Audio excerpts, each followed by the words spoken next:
ಬೆಳದಿಂಗಳ ಸೆವುದಿರ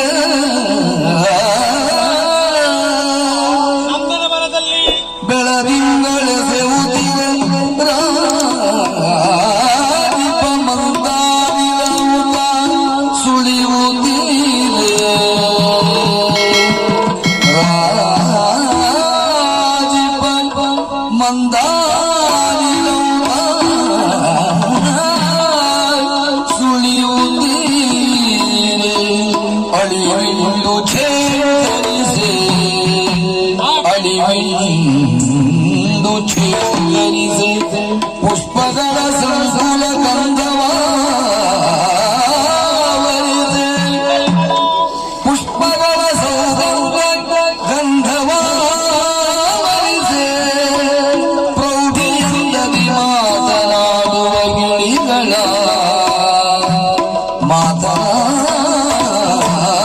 ಮಾತನಾಡುವ ಗಿಳಿಗಳ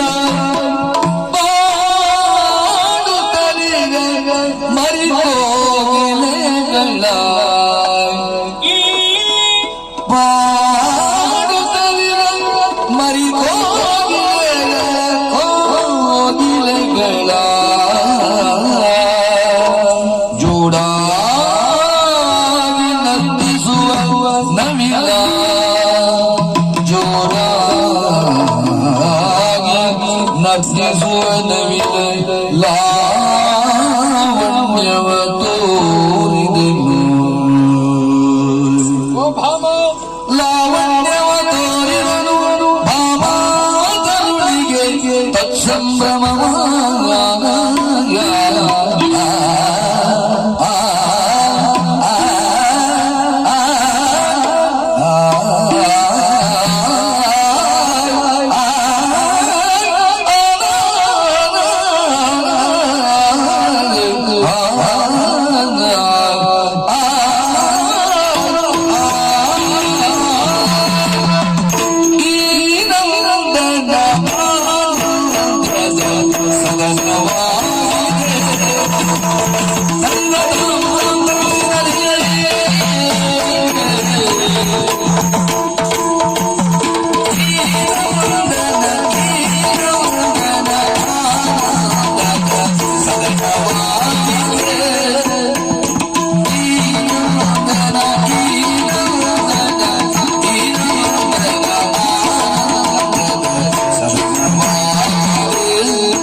ಮನಕ್ಕೆ ವಿಕ್ರಮ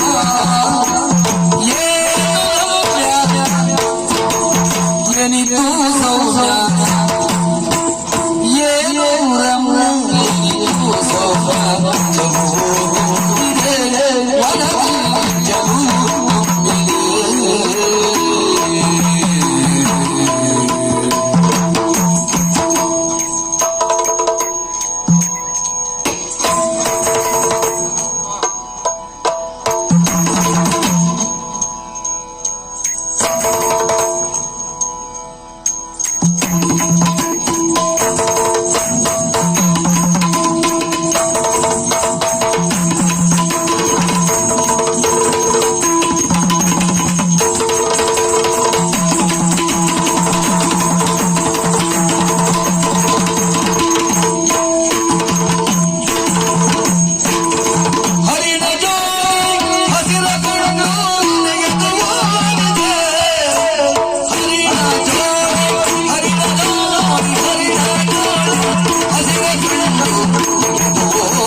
ಇದೆ ಏನು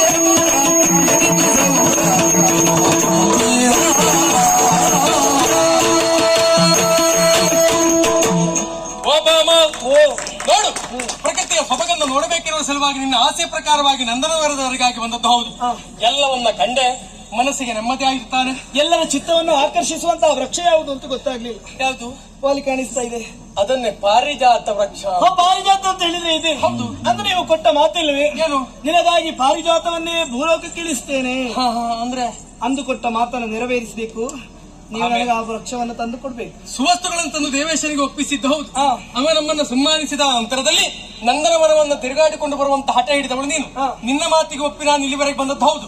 ಆದ್ರೆ ಈಗ ಮತ್ತು ಹೂವು ಮತ್ತೆ ಎಂತಾದ್ರೂ ಹೇಳಿದ್ರೆ ಈ ಪ್ರಕರಣ ನಾನು ಅವತ್ತು ಮಾತು ಕೊಟ್ಟದ್ದು ಹೌದು. ಇನ್ನೊಂದು ಸಂದರ್ಭ ನೋಡ, ಇವತ್ತೆಲ್ಲ ಆಗುದಿಲ್ಲ. ನಿಮ್ಮ ಕರದಲ್ಲಿ ರಾರಾಜಿಸ್ತಾ ಇದೆ ಶಾಂತ ಧನಸ್ಸು. ಆ ಧನಸ್ಸನ್ನು ನನಗೆ ನೀಡಿ ಆ ವೃಕ್ಷವನ್ನು ನಾನು ಕೇಳ್ತೇನೆ. ಏನ್ ಬೇಕಿದ್ರು ಮಾಡಿ.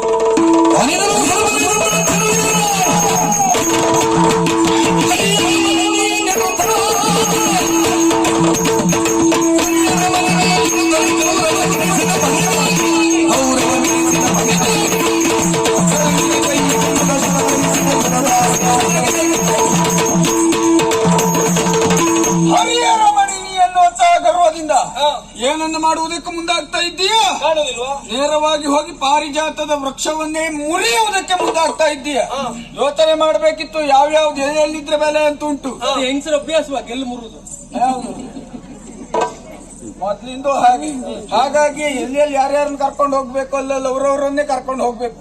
ಆದ್ರೆ ಅದಾಗೆ ನಿನ್ನ ಹೆಂಡತಿ ಇನ್ನೊಬ್ರು ಕರ್ಕೊಂಡು ಹೋಗುವಾಗ ನೀನ್ ಕೈಲಾಗದೆ ಕೂತಿಯಲ್ಲ, ಉಳಿದವರು ಹಾಗೆ ಮಾಡ್ಬೇಕು ಅಂತ ಹೇಳುದ? ಅಲ್ಲ, ನೀವು ತೆಗೆದುಕೊಂಡು ಹೋದ್ರೆ ಅಂತ ಆದ್ರೆ ಬೇಸರವಲ್ಲ. ಯೋಚನೆ ಮಾಡಿ ನೋಡ್ಬೇಕಿತ್ತು. ಏನು? ದೇವಲೋಕದ ವಸ್ತು ಇದು ಅಲ್ಲಿಗೆ ಹೋದ ಪ್ರಯೋಜನಕ್ಕೆ ಬಂದಿತ್ತ ಎನ್ನುವ ಹಾಗೆ ಯೋಚನೆ ಮಾಡ್ಬೇಕಿತ್ತು.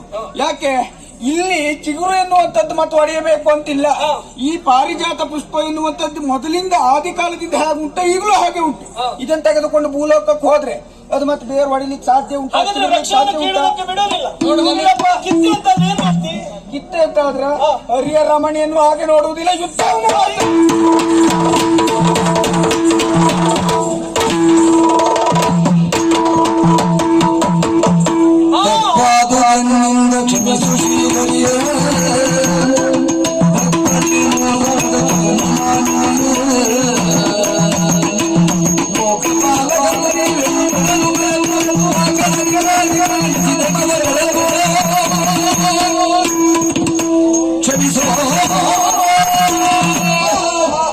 ದೇವಾದಿದೇವ ಕ್ಷಮಿಸಬೇಕು, ತಪ್ಪನ್ನು ಮನ್ನಿಸಬೇಕು. ನೀವು ದೇವಲೋಕದ ಅಧಿಕಾರಿ ಎನ್ನುವಂತಹ ಗರ್ವದಿಂದ ನೀವು ಯಾರು ಎನ್ನುವುದನ್ನು ಮರೆಯುವುದರ ಮುಖೇನವಾಗಿ ಅಂಧಕಾರದಿಂದಲೇ ವರ್ತನೆಯನ್ನು ಮಾಡಿದೆ.